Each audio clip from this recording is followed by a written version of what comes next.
Thank you so much. We've got Rachel Bendayan joining us today. Rachel is the Parliamentary Secretary for Small Business, Export Promotion, and International Trade. And it is so wonderful that you've taken the time out of your busy schedule to join us. And as you know, this is the lead up. Next week, we're going to be celebrating National Convenience Week right across the country. We have, the Prime Minister, premiers, municipal councillors, ministers from across the country who are helping us celebrate and truly, recognizing the important role that convenience stores, particularly during the pandemic, have played. So I want to thank you so much for taking the time to be with us. And I think I'll just kick things off by asking you, when you think about convenience stores and similar small businesses, what are some of the memories that come to mind?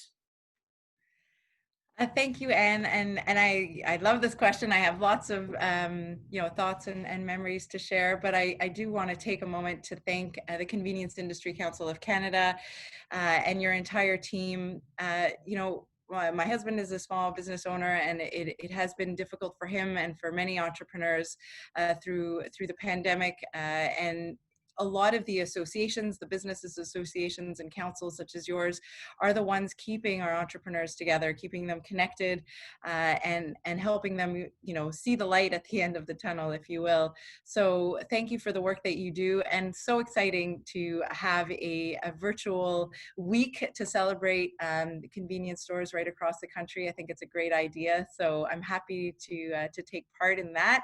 And I guess I would start off by reflecting a little bit on the unique role of convenience stores here in Quebec, and especially here in Montreal. We refer to them very lovingly as dépanneurs. Ce sont nos chers dépanneurs ici au Québec. Et en anglais, in English, we would call them DEPs. And they are just part of each and every community, really around the corner in most cases from your home.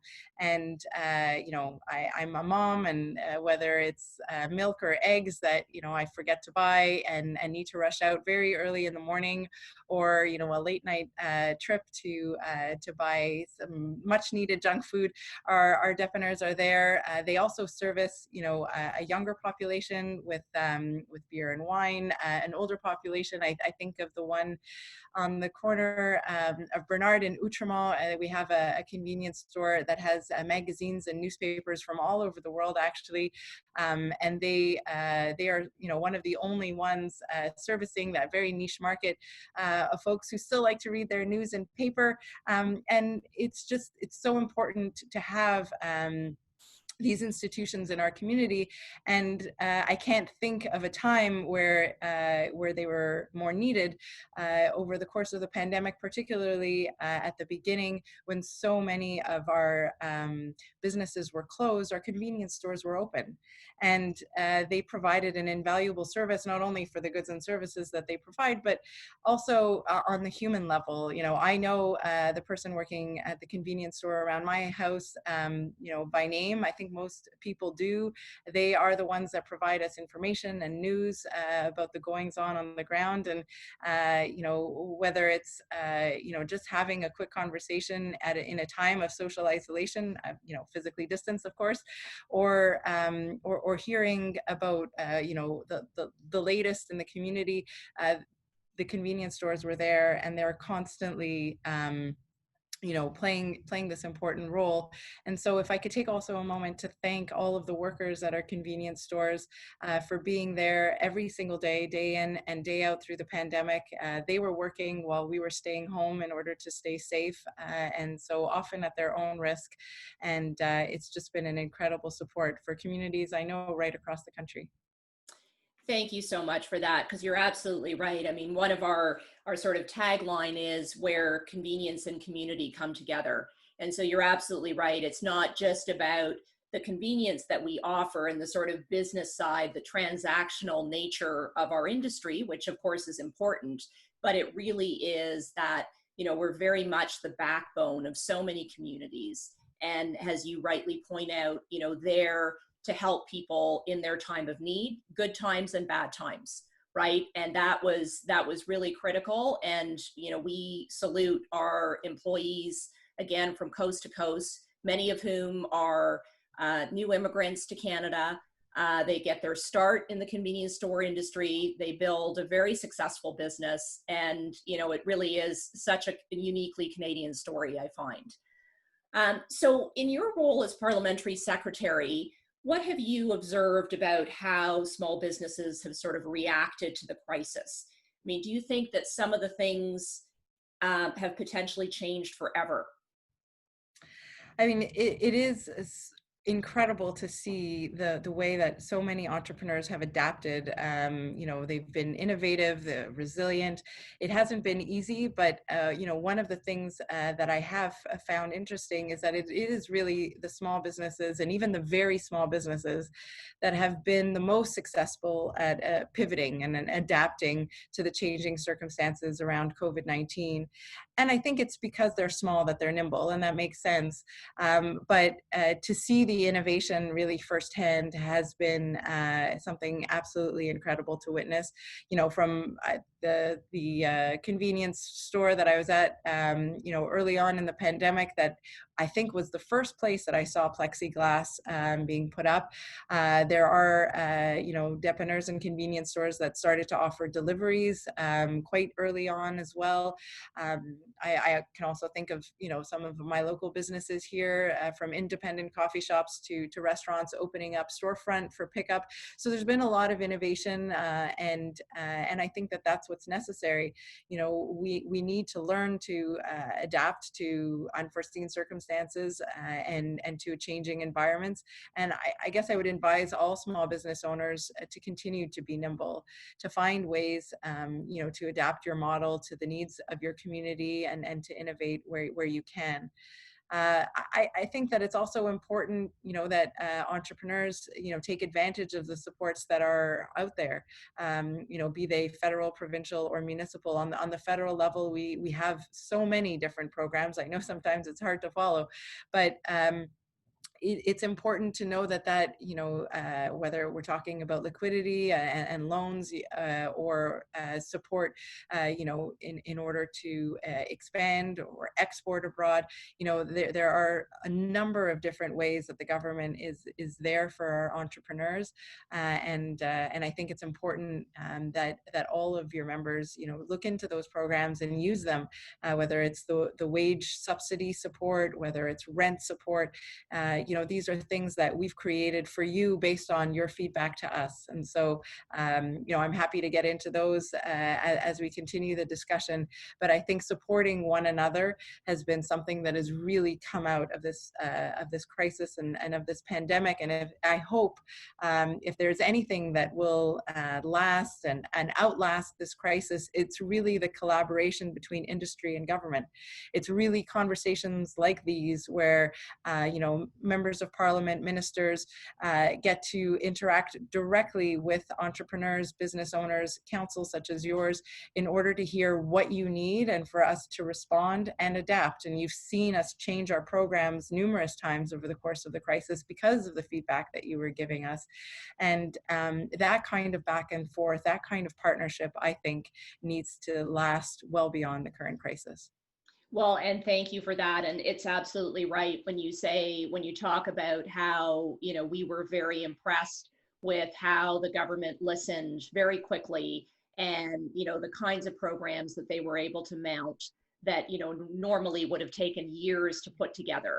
And so, just as industry and business needed to be nimble, so too did government. So we really appreciate that. And a number of our members have been able to avail themselves of some of the programs. But as you know, because convenience stores were deemed as essential services during the COVID-19 crisis, and that was great that we were deemed an essential service, but we obviously had to pivot very quickly to keep our customers safe and our employees safe. So one of the big challenges facing these small businesses is reliable access to PPE, and outfitting, all of the stores so they're COVID-19 compliant. So can you talk about some of the policies your government is considering to support small businesses in making these changes, because obviously it's a pretty significant expense, and that is something that we think is going to be ongoing for some time to come, and that is creating quite a challenge for a number of our smaller business members. I'm happy to get into PPE, but let me just start out by picking up on something that you mentioned at the beginning of the question, and that's the fact that convenience stores were deemed essential, and that news was very welcome by the Convenience Industry Council. But let me just say, it was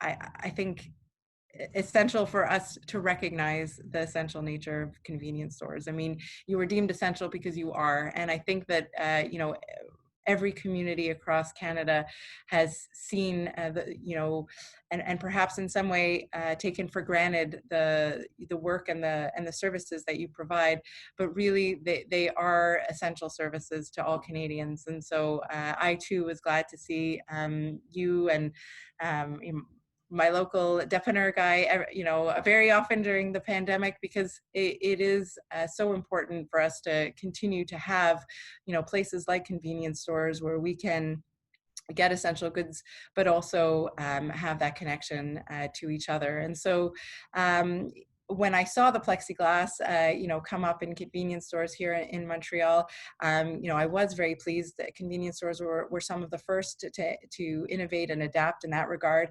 And I know that the situation wasn't easy. There's been fierce competition in the global marketplace for PPE, particularly at the beginning of the pandemic, and things are now stabilizing. All of us in government, Minister Mary Ng as Minister for Small Business and others have been working closely with colleagues in Cabinet, including the Minister of Procurement, and she is ensuring that we are stockpiling additional PPE so that we're ready in the event of a second wave.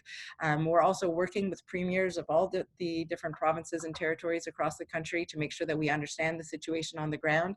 As you may know, it's the provinces that do let us know about the needs in their areas, and then the federal government makes the procurements. So we do rely on our provinces and territories to feed back the information and to tell us what they need in order to make sure that everybody has enough PPE. Our government also introduced a number of new, again, innovative resources in order to make sure that our entrepreneurs had what they need. And I would point to the Supply Hub in that regard. So the Supply Hub, connects Canadian organizations wherever they are in the country with federal, provincial, territorial, and other resources and information about the availability of PPE, including consumer guidance. And so buyers will find PPE supplier lists in addition to helping them plan their PPE purchases. And so I think this has been a really critical tool, and I know that it's been well received by many entrepreneurs. And another innovative new program is the Post Promise program. It was an initiative launched by private sector organizations, by the private sector, to help businesses across the country reopen safely with some guidance. And so you'll see in different windows on storefronts and businesses across the country, the Post Promise logo, which indicates that they are following certain safety guidelines. And that has also been an innovation which was really due to and thanks to the work of a lot of folks in the private sector in order to create this voluntary commitment. And I have to mention the Safe Restart Agreement. It is quite a significant program, almost $20 billion that we are transferring to provinces in order to make sure that they have what they need. And in that funding is money for PPE for provinces. So the funding is on the table. The money has been provided by the federal government in order to make sure that everybody has what they need. Now, the question is making sure that we put people together, which is why we've created these various applications and programs in order to make sure that the private sector is connected as best as they can be. So I've heard great feedback so far, but I'm happy to take back suggestions and comments from convenience store owners on this, because it's such a critical issue. That's terrific. Well, thank you for that. And you're absolutely right. I mean, we've been very happy with a number of those announcements and new programs, and the Safe Restart Agreement is a good example of that. The challenge for us as an industry is, does it trickle down to us? And not surprisingly, the focus has been on healthcare, and so it should be ensuring that there's sufficient PPE in the healthcare setting, long-term care homes. A number of industries have sort of taken the priority, but we just don't want governments to sort of lose sight of the fact that, when you look at your typical convenience store, particularly at the beginning of the pandemic, things are starting to slowly sort of get back to a little bit of a newer normal, if you will.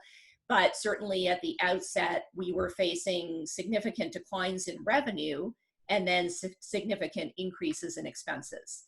Yeah. So, that is something that, some can weather the storm for a little bit of period of time, but the longer that sort of drags on, the harder it makes it. So we're just continually sort of reminding both the provincial and federal government that, this is an expense that we are, as I said at the outset, we're expecting and anticipating will be with us for some time to come. So, just to sort of flag that, and again, not to solve today, but just to sort of, flag it so that government's aware that that's an ongoing challenge for us.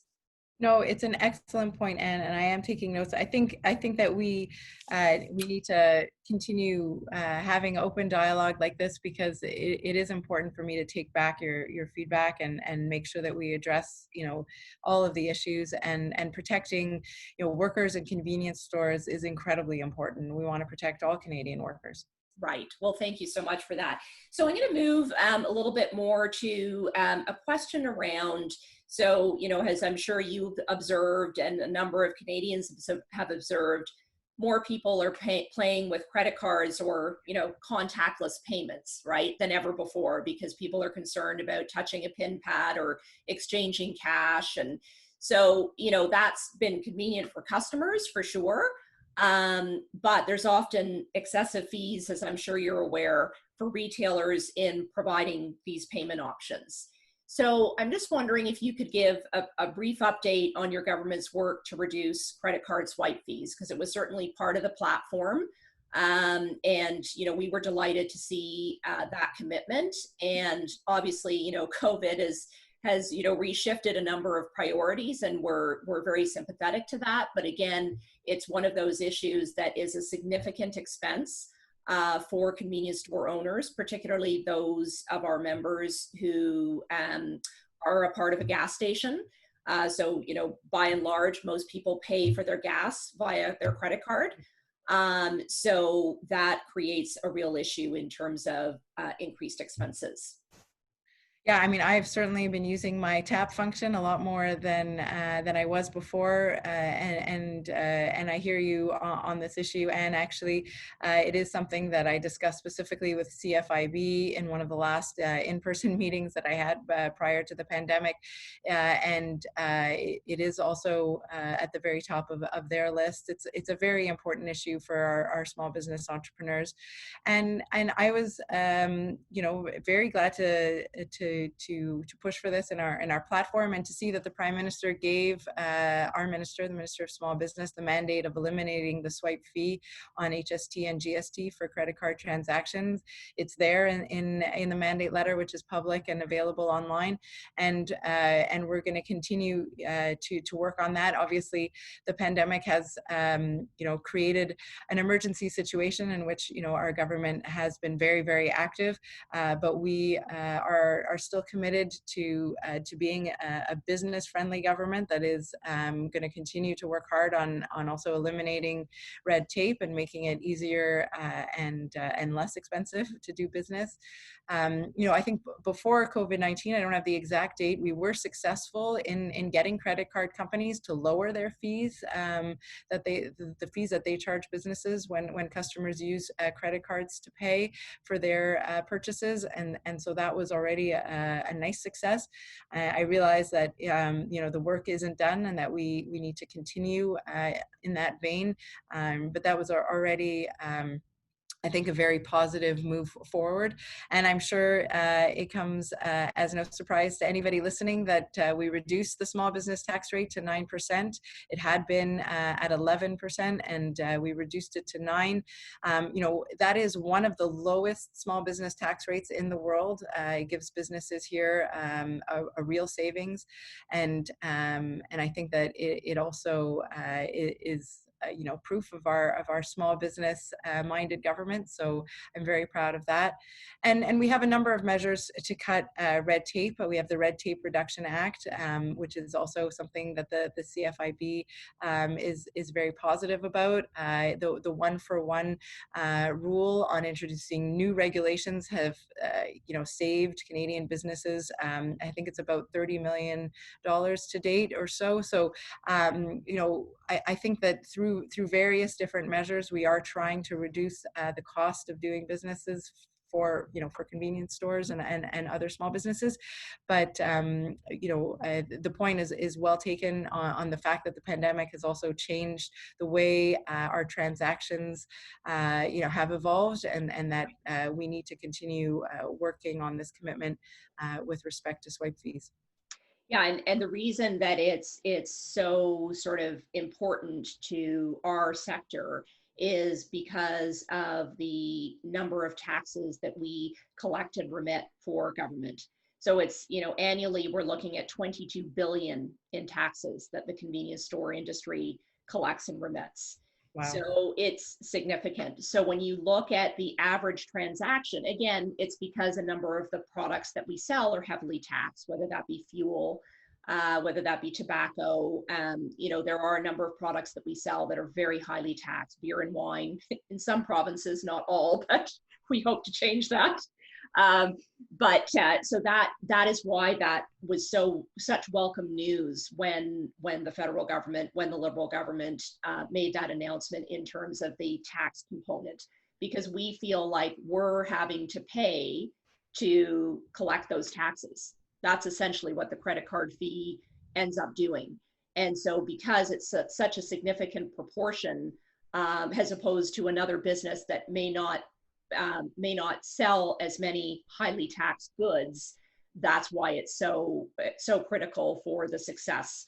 And it would be a great way for us to help our sector sort of rebound from the impacts of the pandemic. So listen, you've taken a lot of time with us, and I just want to close and just thank you so much. It has been a great pleasure to get to know you by Zoom, hopefully one day in person. We so appreciate you taking the time and sharing some of your personal experiences and stories about your local dépanneur. It has been just wonderful to hear about how important you think convenience stores are, both in your community and across the country. So thank you again so much for taking the time to share those things with us. Oh, thank you, Anne. And it really is for me to thank you and all of your members. I have fond memories of spending my allowance at the convenience store down the street for my candy. And to this day, I know that myself and almost every family in my community uses the convenience stores here in Outremont. And so thank you again for allowing me to celebrate your members with you. And please, know that you have a friend in me. So I look forward to seeing you in person and participating virtually in your future programs. That's terrific. Thank you again so much. Thanks, Anne.